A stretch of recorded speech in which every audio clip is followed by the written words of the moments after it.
Okay, in question number 5, we have a motorist who drives north for 35 minutes at 85 kilometers per hour, then stops for 15 minutes. He then continues north, traveling 130 kilometers in 2 hours. The question asks for his total displacement and his average velocity. This is what is known as a segmented motion problem. Now, to do a segmented motion problem, it really helps for you to chart up the information. Now, the overall concept driving this problem is displacement and average velocity. Now, that's important because that's going to allow you to select an equation that would work with that particular concept. Meaning, if you can select an equation from a concept identification, you have an idea of how many variables you should account for. In the case of average velocity, there are 3. Average velocity is the displacement divided by the time interval. It's the rate of change, the average rate of change of displacement. Now, displacement, on the other hand, is a change in position, right, over a change in time. Now, the initial time is almost always 0, so typically we would just write this as final position minus initial position over time, where time is really equivalent to the time interval, okay? At least that's the way we'll treat it.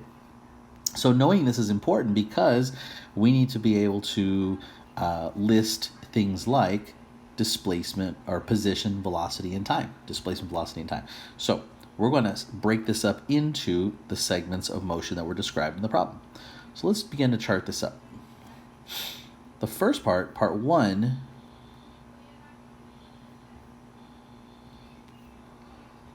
involves, this is the first segment, okay, and I'm going to list the 3 parts: delta x, velocity, and time.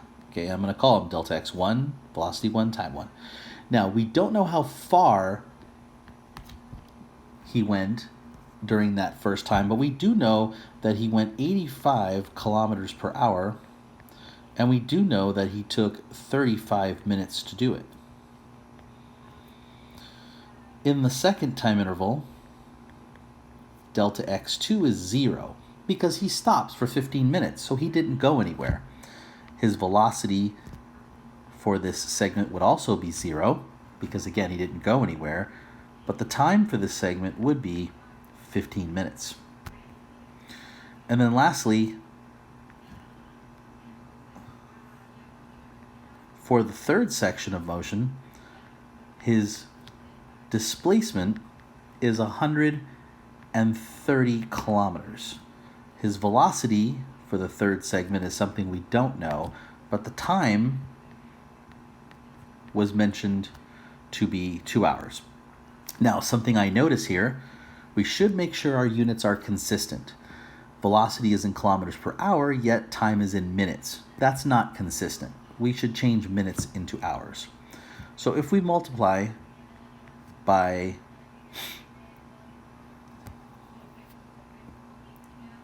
60 minutes in an hour,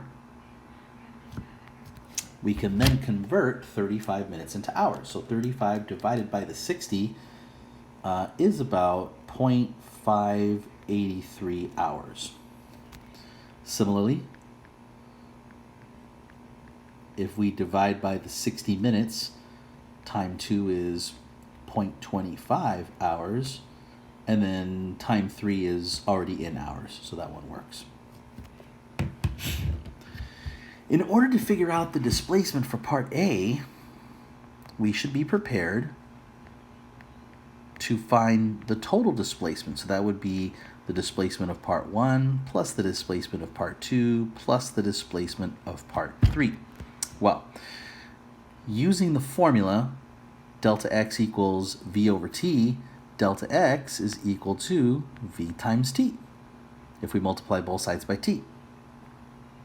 So delta x1 is equal to v times t, or 85 times 0.583.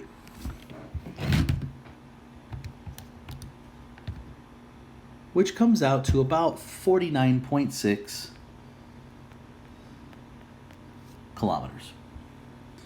Now we can fill out this portion here because we know it's 49.6 kilometers plus delta x2, which is 0, plus delta x3, which is 130 kilometers, all adding up to 179.5 or 180 kilometers if we round it up.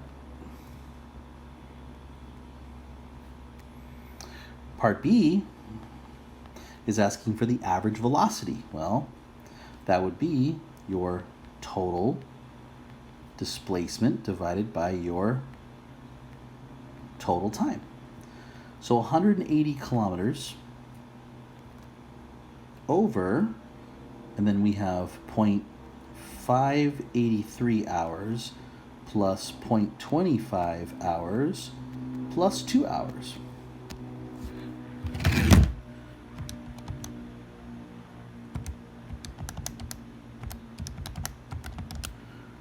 Which is 180 kilometers over 2.83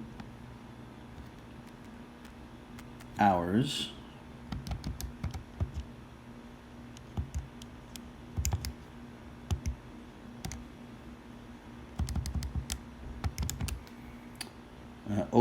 so 180 kilometers over 2.83 hours is about 63.5 kilometers per hour.